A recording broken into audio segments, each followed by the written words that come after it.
राधे राधे सभी को। हमने मात्र 1 घंटे की लाइन में लगकर केली कुंज का टोकन ले लिया।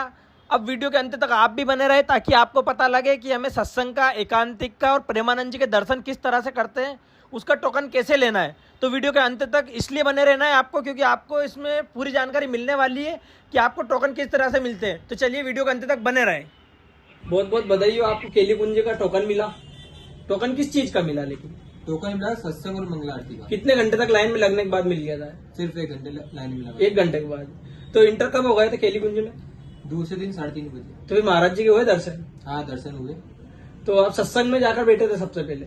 आप पहले जिसमें मैं गया था कीर्तन चल रहा था, उसके बाद सत्संग हुआ था, फिर मंगला आरती हुई थी। तो जैसा कि भैया अभी केली कुंज गए थे, महाराज जी के दर्शन भी करे इन्होंने और टोकन के लिए लाइन में लगे थे। 1 ही घंटे में इनको टोकन मिल गया। तो पहले तो भाई को बहुत बहुत बधाई, क्योंकि केली कुंज में जाना एक लोगों के लिए सपना है और महाराज जी के दर्शन करना, क्योंकि आज के टाइम पे परम पूज्य प्रेमानंद जी जो बाबा है उनको साक्षात देखना हर किसी का ड्रीम है। तो भाई का एक ड्रीम पूरा हुआ। अब इनसे हम पूरी जानकारी लेंगे कि टोकन कैसे मिला, क्या उसकी प्रोसेस है, सत्संग में कैसे इंटर करते हैं, साथ ही में महाराज जी के दर्शन कब और कैसे होते हैं, और सत्संग कितने घंटे चलता है। तो एक एक करके हम सारी जानकारी लेते हैं। वीडियो के अंत तक जरूर बने रहना। अगर आप केली कुंज जाना चाहते हैं तो वीडियो आपके लिए बहुत फायदेमंद रहेगा। तो भाई टोकन आपको काय का मिला, बताइए पूरी डिटेल में। टोकन मुझे मिला था सत्संग और मंगला आरती का। तो इसमें टोकन अलग अलग रहते हैं क्या? हाँ, अलग अलग टोकन रहते हैं। सत्संग मंगला आरती का एक टोकन रहता है, और जैसे उसमें कहता है कि फिक्स नंबर ऑफ टोकन होते हैं। जैसे महिलाओं को शायद 70 टोकन मिलते हैं और पुरुषों को शायद 140 के आसपास टोकन मिलते हैं। मतलब टोटल मिला के 200 के समथिंग लोग रहते हैं? 200 के समथिंग लोग रहते हैं उसमें। और जैसे मान लो लाइन में बहुत सारे लोग लगते हैं तो वो किसी को खाली नहीं जाने देते हैं। अगर मान लो पीछे लोग लग रहे हैं तो आपको कीर्तन का टोकन तो मिल ही जाएगा, जो भी लोग लगे हुए हैं। तो जैसे मैं गया था 3:30 बजे, 6 बजे तक मंगला आरती हुई। मंगला आरती के बाद मैं बाहर निकल गया, और जिनको कीर्तन का टोकन मिला था फिर वो अंदर गए थे कीर्तन के लिए। तो ये मिलता कहाँ पे हमें? ये राधा केली कुंज के बाहर मिलेगा। कितनी बजे मिलता है? ये मिलता है 3:30 बजे रात में। रात में 3:30 रात। मतलब महाराज जी जब इंटर कर जाते हैं केली कुंज में पद यात्रा के बाद? नहीं, महाराज जी अब 5 बजे आते हैं। पहले ऐसा होता था कि महाराज जी जब 2 बजे आते थे तो 3 बजे महाराज जी अंदर एंटर कर जाते राधा केली कुंज में, और उसके बाद टोकन मिलता था। लेकिन अब ऐसा हुआ था कि मैं लगभग 2 बजे लाइन में लगा था और 3:30 बजे मुझे टोकन मिल गया। जैसे टोकन मिला 4 बजे तक टोकन मिल गया था, 3:30 बजे से मिलना शुरू हुआ था। 4 बजे से महाराज जी अपने फ्लैट से निकलते हैं। 4 बजे में टोकन मिला और मैं जाके घूमने लग गया था कि यार मेरे को कहाँ मैं खड़ा जाऊं और महाराज जी के दर्शन भी हो जाए। तो इसके लिए कोई रजिस्ट्रेशन वगैरह करना पड़ता है क्या? नहीं, कोई रजिस्ट्रेशन नहीं है। आप केली कुंज जाइए, बाहर है आपको वहाँ पे जो एक रेलिंग टाइप बना हुआ है राधा केली कुंज के बाहर। तो लेफ्ट हैंड पे आप पुरुष बैठते हैं और राइट हैंड पे महिला बैठती है, तो वहीं पे आप लाइन में लग जाइए। सिर्फ लाइन के बेसिस पे मिल जाता है? हाँ, लाइन के बेसिस पे मिल जाएगा। इसका कोई शुल्क भी लगता है? नहीं, कोई शुल्क निःशुल्क है वो। अच्छा, जैसा कि वो बोलते हैं किसी भी तरह का शुल्क नहीं होता, हकीकत में भी नहीं हाँ, होता? हकीकत में तो कुछ लोग भ्रांतियां फैलाते हैं कि पैसे देके। नहीं, ऐसा कुछ नहीं है। वो सब देखो ऐसा है कि पहले क्या कर रहे थे वहाँ पे लोग एक ही बार में 4-5 टोकन ले लिया। जैसे मैं गया तो मैंने बोल दिया कि मेरे साथ मेरे फैमिली है तो मैं लाइन में लग गए तो आप टोकन देते हो, तो उनके साथ मिल भी जाते होंगे। तो वो क्या कर रहे थे, टोकन बेच रहे थे, जैसे मूवी का टिकट बेचते हैं। हाँ, किसी को भी। अब ऐसा था कि महाराज जी के लिए कोई 5,000 10,000 भी दे देगा उनके दर्शन के लिए। अगर 1 लाख भी मांगेगा तो भी व्यक्ति दे देगा, क्योंकि महाराज जी का दर्शन इतना अनमोल है। तो इसलिए उन्होंने क्या करा कि अब आधार कार्ड से आपको एक ही टोकन मिलता है और निःशुल्क है वो। सही। जैसा कि आपको 3:30 बजे टोकन मिल गया था, हाँ। तो उसके बाद आप सत्संग के लिए इंटर कब हुए? सत्संग के लिए मैं दूसरे दिन लगभग 3 बजे वहीं पर आपको वापस आना है जिस जगह पर आप लाइन में लगे थे। तो कोने में तो आपके वो सत्संग में जिसको टोकन मिलेगा उसकी लाइन लगेगी, उसके पास से आपको वहीं पर आके खड़े होना है। तो जो महाराज जी के शिष्य हैं वो आएंगे, आपका टोकन देखेंगे और आपको अंदर एंटर कर देंगे। अच्छा, मतलब आप जैसे 8 टोकन मिलेगा तो कल अपन को उसी टाइम जाना है? दूसरे दिन उसी टाइम आपको उस पर लिखा रहता है, जिससे आप टोकन में देख सकते हैं कि वहाँ पे लिखा रहेगा कि आपको कितनी बजे आना है वहाँ पे। सही बात। तो जब आप इंटर करे थे तो ऐसे किस तरह से वहाँ पे सीटिंग अरेंजमेंट कैसे बिठाते हैं? वहाँ पे ऐसा है कि देखो थोड़ी थोड़ी दूरी में महाराज जी के शिष्य रहते हैं। जैसे आपने इंटर करा, अब बहुत सारे लोग क्या होते हैं कि टोकन ले लिया, रात भर महाराज जी के दर्शन के लिए रात भर जागे, सुबह उठे यमुना जी में स्नान वगैरह करके तो वो कहीं पे होटल नहीं लेते हैं, उनके पास बैग भी रहता है। तो उसके बाद दूसरे दिन को फिर सत्संग में जाना रहता है। तो पहले जैसे आप जाओगे तो आपकी जो चप्पल है, वो आपकी जो पादुका है, वो आप महाराज जी के शिष्य को दोगे, वो आपको टोकन देंगे। इसके बाद जैसे आप आगे जाओगे, अगर आपके पास बैग है तो आप वहाँ पे अपना बैग भी रख सकते हो, आपको टोकन मिल जाएगा। फिर आप आगे जाओगे तो आपको टोकन दिखाना है। आप आपका मोबाइल वो देखेंगे कि उसमें कोई अलार्म तो भरा नहीं है, आपको मोबाइल स्विच ऑफ करवाएंगे। फिर जब आप आगे जाओगे तो आपको टोकन देना पड़ेगा और वो आपको टोकन रख लेंगे वो। उसके बाद जैसे आप अंदर जाओगे तो वहाँ पे कीर्तन होते रहते हैं, तो कीर्तन में आप बैठिए और कीर्तन करिए। कीर्तन का टाइमिंग कैसे क्या रहता है उसका? कीर्तन तो मुझे ऐसा लगता है कि वहाँ पे जैसे मैं जब गया था 3:30 बजे, तो पहले से चल रहा था वहाँ पे कीर्तन। तो हो सकता है कि रात भर कीर्तन चलता हो या कितने बजे चल रहा हो, तो उसका मुझे अभी आइडिया नहीं है। हो सकता है रात भर वहाँ पे कीर्तन चलता रहता हो। तो आप कितनी देर तक कीर्तन में बैठे? मैं बैठा था वहाँ पे 3:30 से लेकर लगभग 5 बजे तक कीर्तन हुआ। मतलब 1.5 घंटे? 1.5 घंटे कीर्तन। मंगला आरती का टाइम फिक्स होता हो? मंगला आरती होती है लगभग 5:45, 5:30, 5:45 बजे के आसपास। सत्संग के बाद होती है। सत्संग के बाद होती है। अच्छा, जो एकांतिक फिर उसकी मंगला आरती के बाद शुरू होता है? हाँ, मंगला आरती के बाद फिर एकांतिक शुरू होता है। तो फाइनली बात यह है कि महाराज जी के दर्शन कब हुए? महाराज जी के दर्शन होते मुझे 5 बजे। कहा, मंगला आरती में या सत्संग में? नहीं, देखो ऐसा है कि महाराज जी के स्वास्थ्य के ऊपर डिपेंड करता है वो। जैसे महाराज जी 5 बजे राधा केली कुंज में आए थे और आके जैसे हमें पता चल गया था कि हाँ महाराज जी आ चुके हैं, तो सभी लोग खड़े हो गए थे।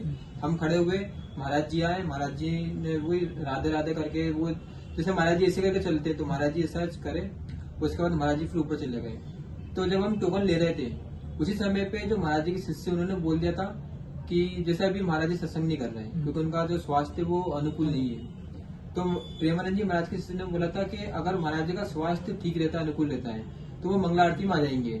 अगर नहीं आता है तो हो सकता है कि आपको उनके दर्शन ना हो, लेकिन जब महाराज जी ऊपर जाते हैं, जब आते हैं पदयात्रा करके, तो आपको उस समय दर्शन हो जाते हैं।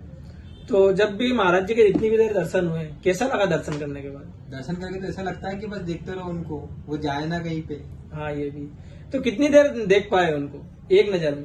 एक नजर में मतलब वो 5 से 10 सेकंड खड़े रहते हैं, उसके बाद उनसे भी आपको भी पता है कि उनको खड़े होने की नहीं बनती है, खड़े होने की बैठने की बनती ही उनसे। तो महाराज जी के अगर हम लंबे टाइम तक दर्शन करना चाहें तो कौन सा टोकन हमें लेना चाहिए? एकांतिक का ही लेना चाहिए। एकांतिक। उसमें हम कितनी देर बैठ सकते हैं? उसमें आप लगभग 15-20 मिनट, आधे घंटे बैठ सकते हो। अच्छा, एकांतिक का टोकन लेने की कोई प्रोसेस अलग है? हाँ, आपके पास तो कोई भागवतिक प्रश्न होना चाहिए, आपको 9 बजे टोकन मिलता है एकांतिक का। तो प्रश्न मतलब उनको सुनाना है या कैसे क्या करना है?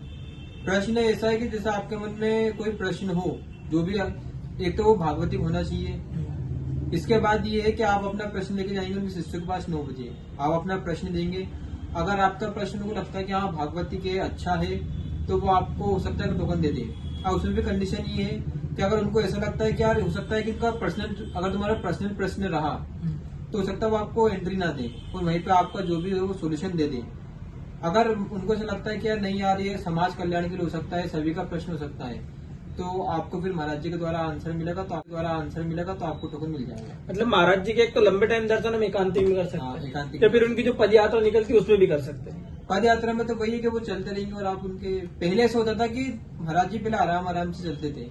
जैसे जब 2 बजे परिक्रमा मार्ग में आते थे तो वो लगभग ये मान लो कि 1.5 से 2 घंटे में परिक्रमा पूरी करते, मतलब पदयात्रा पूरी करते थे अपने फ्लैट से लेके केली कुंज तक। लेकिन अब महाराज जी का तो 4 बजे निकलते हैं और 4:45 और 5 के बीच में, मतलब 1 घंटे में आ जाते हैं। आप सोचिए कि वो 2-2.5 किलोमीटर है एरिया, तो उसमें आप 1 घंटे में महाराज जी आते हैं, तो कितना जल्दी वो जाते होंगे। तो आप सोच सकते हो कि आपको 1 या 2 सेकंड या 5 सेकंड दर्शन होंगे। अच्छा, जब से केली कुंज में आप सत्संग में बैठे हो उसके बाद से क्या बदलाव लगा खुद में और कैसा अनुभव हो रहा है? केली कुंज में जब आप सत्संग में बैठते हो तो हालांकि मेरे को अनुभव शेयर नहीं करना चाहिए, मैं करूंगा भी नहीं, क्योंकि वो एक महाराज जी ने बोला है कि अपने अनुभव शेयर नहीं करना चाहिए। बट ऐसा है कि जो भी वहाँ पे केली कुंज में बैठा है उसमें बदलाव दिखता ही है। वो इसलिए भी दिखता है, जैसे महाराज जी ने कितनी बार बोला है। चलो मैं महाराज जी का एक उदाहरण देता हूँ। जब महाराज जी पहली बार अपने गुरु के पास गए थे दीक्षा लेने के लिए, तो ऐसा था कि उनके गुरु जी बैठे हुए थे और प्रेमानंद जी महाराज वहाँ पे गए और उनसे दीक्षा का बोला, तो उन्होंने बोला था कल आना, लेकिन महाराज जी माने नहीं, प्रेमानंद जी महाराज नहीं माने। उन्होंने बोला मुझे तो आज ही बात करना है आपसे। तो फिर प्रेमानंद जी महाराज के गुरु ने क्या करा था, उनको अपने आसन पे बिठा दिया था। तो जैसे वो आसन पे बैठे तो उनके अंदर एक वो रोमांच आता है कि हाँ, क्योंकि वो जो आसन था वो उनके गुरु का था जो निरंतर नाम जप कर रहे हैं। प्रेमानंद जी महाराज ने कितनी बार अपने एकांतिक में सत्संग में बोला है कि जो जहाँ पे नाम कीर्तन हो रहा है तो वहाँ पे भागवतिक परमाणु होते हैं। अब जैसे राधा केली कुंज, जहाँ पे स्वयं मतलब देखा है कृष्ण भगवान विराजमान है, राधा जी विराजमान है, क्योंकि जो प्रेमानंद जी महाराज है वो राधे कृष्ण ही है। मतलब वहां पर बैठकर आपको ऐसा लगेगा कि जैसे आप वैकुंठ में हो, निकुंज में आ गए हो, क्योंकि वहां का परमाणु ऐसे है, क्योंकि वहां पे दिन भर कीर्तन चल रहा है, प्रेमानंद जी महाराज साक्षात वहीं पे विराजमान होते हैं और उनके इतने सारे शिष्य हैं जो वहीं पर रहते हैं। तो वहां का एक अलग ही अनुभव है। आप वहां पर बैठ के देखिए, आपको रोना जाएगा।